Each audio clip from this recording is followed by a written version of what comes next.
Hi friends आपनको स्वागत जनाऊँ more new mini blog को। तो आज सका वर्षा होता तो भाविली टिके परोठा गरम गरम खाईदेवा ता सहित टिके क्षीर चाह नले हम कि सांगे सांगे टिके परोठा बनईदेली पूरा नाली नाली करिकी तापरे एपटे बसई देइछि मु टिके क्षीर चाह हो गला प्रस्तुत तापर हो गला खाइबा। मो भाई मोठू मो परोठा नहीं गला छड़ेई ताकू मारली गुटे गाल चपड़ा।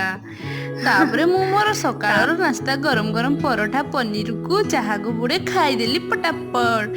तापरे मो भाई सहित टिके खिचिर मिचिर न हेले एक्चुअली मते टिके मोर दिनटा एक्चुअली भल जाएनी तो मु टिके मो भाई सहित खिचिर मिचिर हो गली ता सहित टिके माडगुड हो गली। आ कहा घरे भाई भौणी झगड़ा लाग टिके कमेंट करदबो तो सी मत के हरई पारे।